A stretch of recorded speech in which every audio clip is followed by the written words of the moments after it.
तो दोस्तों आज की इस वीडियो में हम जानेंगे कि हर महीने 10,000 रुपए की एसआईपी करके एक साल में 1,20,000 रुपए इन्वेस्ट करना ज्यादा रिटर्न देगा, या फिर साल की शुरुआत में ही एक साथ 1,20,000 रुपए इन्वेस्ट करके आपको ज्यादा रिटर्न मिलेगा। तो दोस्तों आज की इस वीडियो में मैं आपको बिल्कुल आसान भाषा में समझाऊंगा और लास्ट में एक एग्जांपल भी दूंगा, जिससे आपको पता चलेगा कि लमसम में इन्वेस्ट करना ज्यादा अच्छा है या फिर एसआईपी करना ज्यादा अच्छा है। तो चलिए सबसे पहले बात करते हैं एसआईपी और लमसम क्या होते हैं। तो दोस्तों एसआईपी की बात करें तो एसआईपी का मतलब होता है हर महीने थोड़ा थोड़ा पैसा निवेश करना। जैसे कि अगर आप हर महीने 10,000 रुपए इन्वेस्ट करते हैं तो साल के 12 महीनों में आप 1,20,000 रुपए का निवेश करेंगे। और वहीं पर बात करें लमसम की, तो लमसम का मतलब होता है एक साथ पूरा पैसा निवेश कर देना। यानी कि अगर आप साल की शुरुआत में 1,20,000 रुपए इन्वेस्ट कर देते हैं, तब इसका मतलब है कि आपने लमसम का इन्वेस्टमेंट किया है। तो चलिए दोस्तों अब जानते हैं कि एसआईपी और लमसम इन दोनों पर मार्केट कैसे रिएक्ट करता है। तो दोस्तों जब मार्केट गिरता बढ़ता रहता है, एसआईपी आपको फायदा करती है, क्योंकि आप अलग अलग लेवल्स पर खरीदते हो, इससे एवरेज प्राइस कम हो जाता है।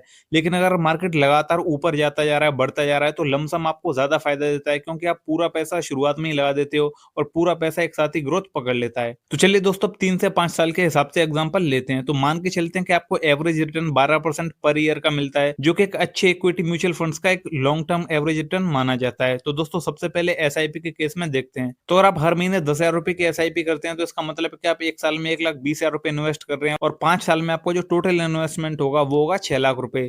तो दोस्तों अगर आप एसआईपी के जरिए 5 साल में 6 लाख रुपए का इन्वेस्टमेंट करते हैं, तो 5 साल के बाद आपके निवेश की वैल्यू हो जाएगी 8,40,000 से 9 लाख रुपए के बीच में। वहीं अगर दूसरे केस में लमसम की बात करें, तो अगर आप हर साल 1,20,000 रुपए निवेश करते हैं, तो 5 साल में आपका जो इन्वेस्टमेंट होगा वो होगा 6 लाख रुपए। और ये 6 लाख रुपए का इन्वेस्टमेंट लमसम में आपका बन जाएगा 9,50,000 रुपए से 10,20,000 रुपए के बीच में। तो लमसम थोड़ा ज्यादा रिटर्न देता है, क्योंकि पैसा साल की शुरुआत में ही कंपाउंड होना शुरू हो देता है और ग्रोथ पकड़ लेता है। लेकिन दोस्तों अब बात करते हैं असली रिस्क के खेल की। तो लमसम जब बेस्ट होता है जब मार्केट काफी महंगा ना हो, एक साथ आप पैसा डालने में कंफर्टेबल हो और आपका लॉन्ग टर्म का इन्वेस्टमेंट विजन हो, 5 से 7 साल तक आप पैसे निकालने के बारे में ना सोचें। और दोस्तों एसआईपी तब बेस्ट है जब मार्केट की टाइमिंग नहीं आती हो, हर महीने डिसिप्लिन से आपको इन्वेस्ट करना हो, रिस्क आपको कम रखना हो और मार्केट काफी वॉलेटाइल हो। तो दोस्तों अगर आप एक रेगुलर इनकम वाले हैं तो आपको एसआईपी चुनना चाहिए, लेकिन अगर आपके पास काफी ज्यादा पैसा एक साथ पड़ा है तो आपको लमसम सबसे ज्यादा रिटर्न देगा। और दोनों में से आपके लिए कौन सा बेस्ट है, ये आपको अपनी फाइनेंशियल सिचुएशन के हिसाब से डिपेंड करता है। तो दोस्तों अगर आपको वीडियो अच्छा लगा हो तो प्लीज वीडियो को दिए लाइक, अगर आप चैनल पर नए हैं तो चैनल को दिए सब्सक्राइब। मिलते हैं अगले वीडियो में, आप सभी को मेरी तरफ से जय हिंद।